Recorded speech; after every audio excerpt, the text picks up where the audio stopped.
Alors, bonjour et bienvenue au cours de comptabilité de gestion. Préférez-vous les instructions en français? Do you prefer the instructions in English? Okay. Each team has 20 minutes to present its case to the judges. It will show a board from, I will show, sorry, a board for 10 minutes, 5 minutes, 2 last minutes, and the last 30 seconds of the presentation. During the last 10 seconds of the speech, I will indicate by the means of my two hands the number of remaining seconds. A team not having ended its presentation after 20 minutes will be stopped to move on to the period of questions. A period of questions of a maximum duration of 5 minutes is assigned to the jury at the end of the presentation. I would like to remind to each judge that it's mandatory to ask at least one question during this period. Please note that you cannot reveal the name or the source of your university, as it may be disqualified. I would like to ask the public to turn off the ringing of their cell phones. I will now invite the judges to introduce themselves. laisser les juges se présenter, and after that, you will be able to start your presentation.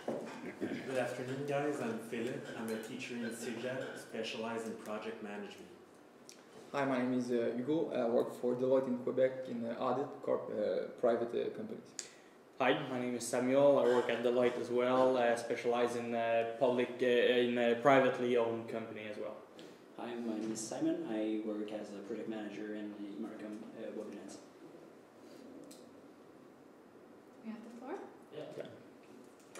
Bonjour très chers associés, merci de me rencontrer ce matin. Je suis Alexandra et je suis en compagnie de mes collègues Alexander et Nikki. And Alexander will now walk you through our agenda for today. Great, thank you very much. So first we're going to go over the current situation, followed by the executive summary, give you guys an idea where this presentation is going. And then we're going to talk a little bit about our decision for the investment project, a review of the costing system. We're going to talk a little bit about the key performance indicators, and lastly we're going to wrap it up with a few internal control issues. So as for the current situation right now and where you guys are, so you're a Canadian forestry industry leader, and you're facing a foreign threat from the Asian market. So we really want to address this. And we also want to address that the company wants to maintain their product differentiation and innovation. And we can do this through identifying what FEI values. So mainly what they value is they value technology. And this is shown through their innovative geometric head on their felling equipment, as well as their innovative saw design. And we want to really emphasize technology and innovation in saying that we want to support the investment project as it falls along those bounds. So for the executive summary, what we're going to do is we're going to implement the investment project, which will create a net present value of $12.8 million. And then we're going to change the costing system under a normal basis, rework the KPIs, and finally address some minor control issues. And so at this point, then Nikki's going to go over the investment project. So the investment project that FEI was offered was a project that would increase the efficiency of its manufacturing equipment, and in doing so, they would actually be able to lay off all the direct labor staff that makes these felling instruments.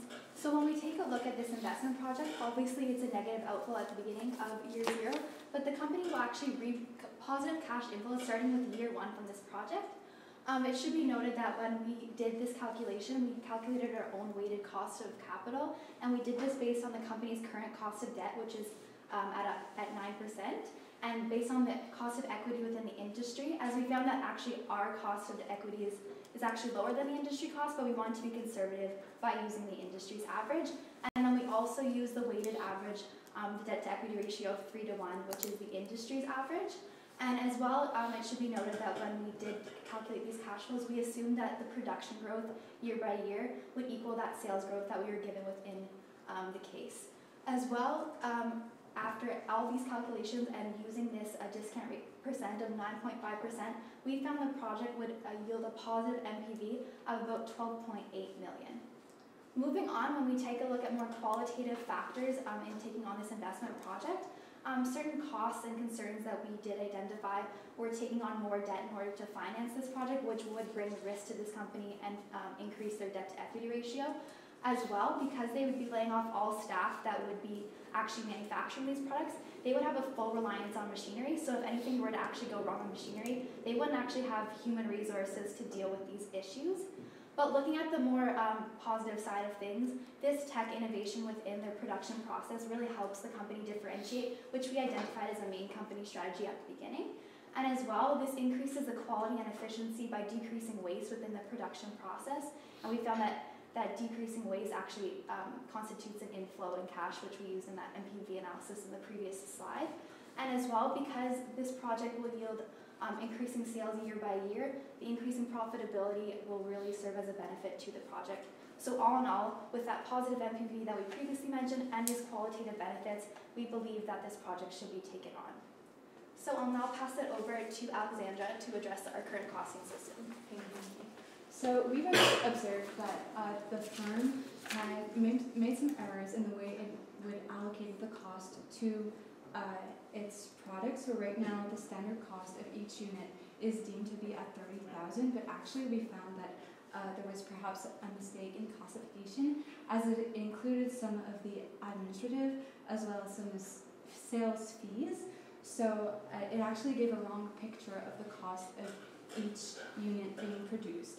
So we've recalculated this standard cost, and with this we found that the total standard product cost should be $25,500 and not $30,000. And with that in mind, we know that the Asian competition is a threat to us, and we were worried as to what if there's a decrease in price by 20%. Well, with this new cost allocation, we find that even if we do decrease our sales price by 20%, we would still have a gross margin of about 16%. So it's not as big of an issue as if the cost was $30,000. Also, we found that the use of absorption costing, which includes the manufacturing overhead into the cost per unit, will result in having the cost being inventoried if the product is not sold. So that is, if we have a certain production, all of our fixed manufacturing overhead will be capitalized to our inventory, and the result of that is that if we do have some ending inventory at the end of the year, it means that our cost of goods sold might be smaller. So when increasing capacity, we could actually benefit from that. So management is pricing its product on the basis of variable cost, and we found that this does not necessarily give an appropriate picture of how the company is doing. So instead, we recommend that the company should also include its fixed cost into the analysis of deciding to take on a project or not, simply because right now, if we only look at variable cost, we will actually recover from our fixed cost. More on the costing system. So we recommend that instead of using standard costing, we would instead go to normal costing. And there are a few pros and cons, of course, to this system, but we would say that the biggest pro to this is that it would provide more accurate information due to the combination of actual results and budgeted rates. So right now we're only using the standard cost, but what is the standard? Who are we comparing to? Do we only want to be average, or do we want to be better than the average? Of course we want to be better. So in using a combination of what we're actually producing with a budgeted rate, which we'll get to that later, we believe that we would get a more accurate picture of the company performance. Also, another pro is that it would be easier to implement, as there would be no more direct labor costs. So as we've said, with the new machinery, there would be no longer hourly workers, so it'll be easier. As for the cons, of course, if we are to take on a normal costing system, we would have to make some appropriate budgeting, and that requires a lot of information, and it's also potentially, we could have a lot of mistakes in using a budget, but we do still feel that it would be better for us, and also restructuring may come at a cost.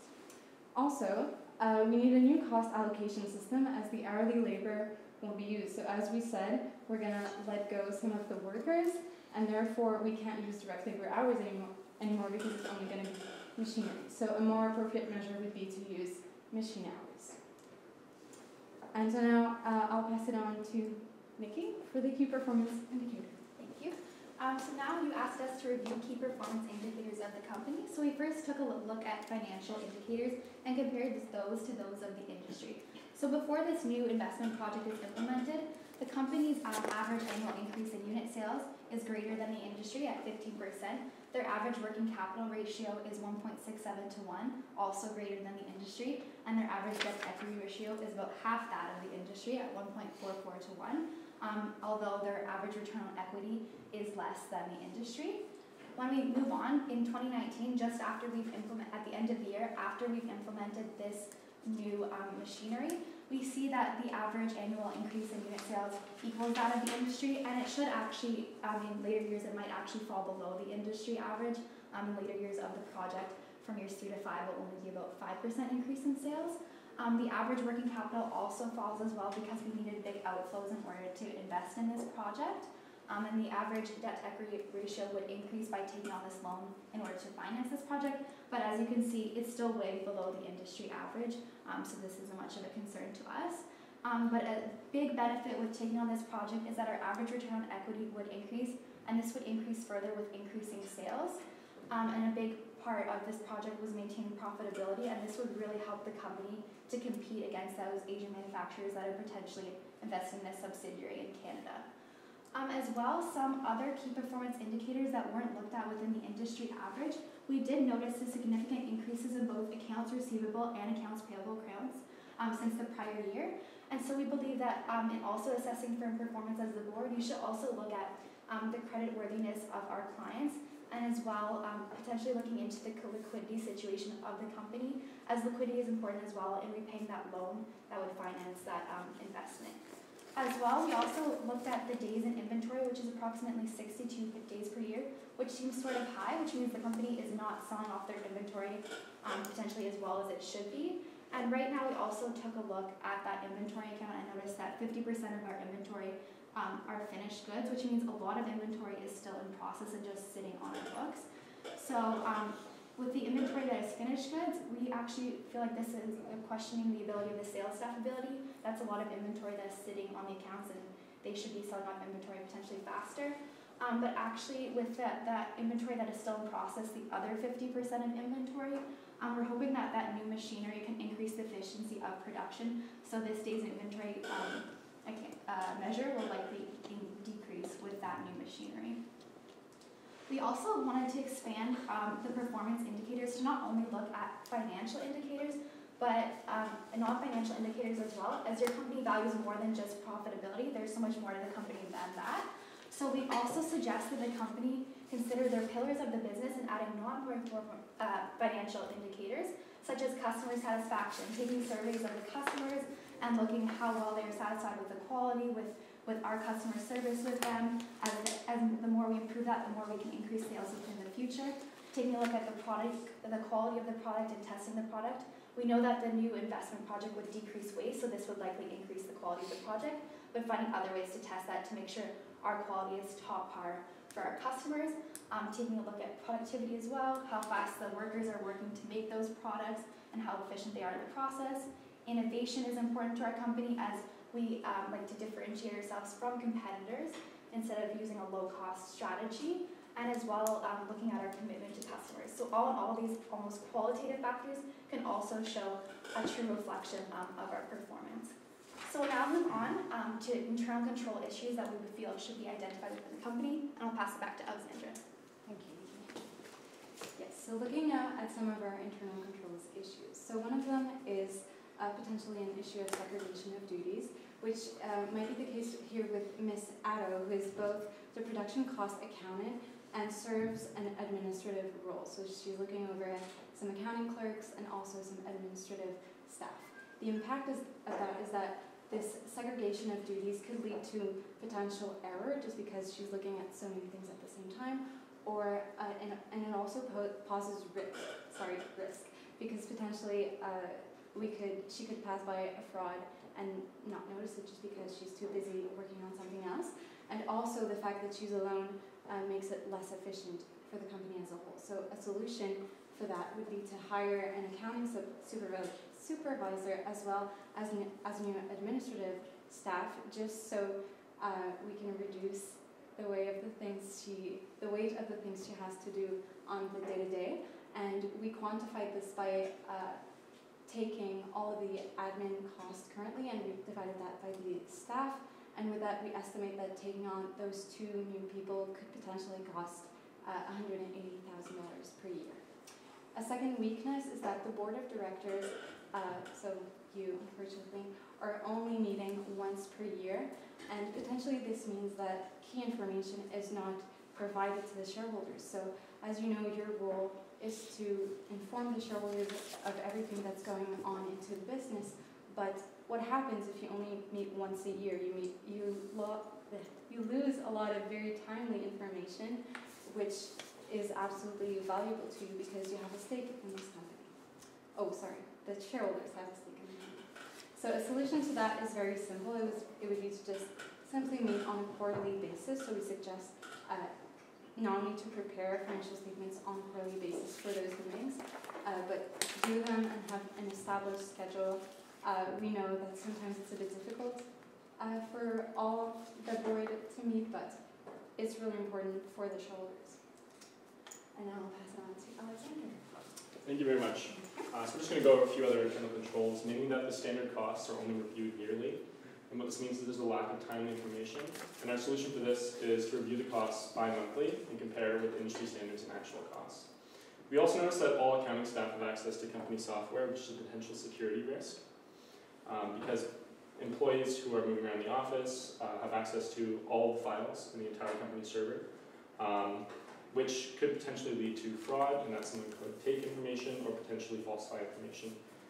So the solution to this is to implement a security and safeguarding system to limit access, which could include giving people passwords for specific parts of the server and having different admin rights for different positions. So going over our key takeaways, I just wanted to say that the investment project is very appealing with a net present value of $12.8 million in efficiency benefits.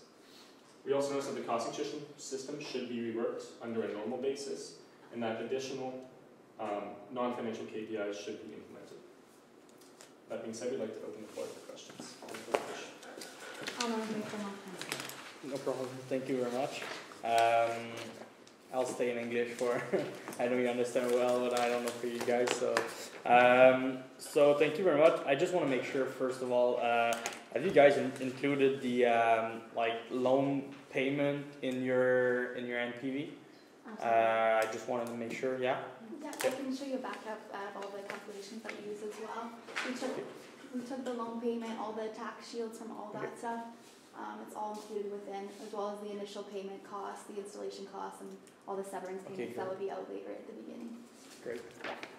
Thank you. And now the right question. I just wanted to make sure. You guys talked a lot about like managing the risks for this investment project, and you said taking a bigger debt means more risk. Could you elaborate on that? What are the risks that could potentially be implemented? And just to make sure, like, you guys are talking about a very great NPV, so what are the risks in this situation? Potentially if the, net present values are quantitative, but they rest naturally on some qualitative factors, which are probabilistic in nature, such as if our sales aren't predicted as high as they're forecasted.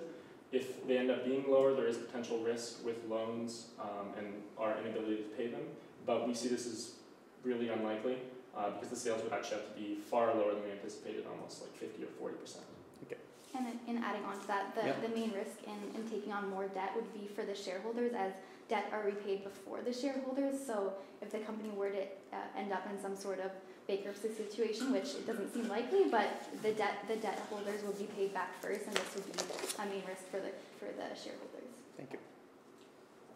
Speaking of quantitative measurements, could you talked a bit about key performance or having non-financial key indicator. Could you give us some example of what those quantitative indicators could be for measuring what you listed?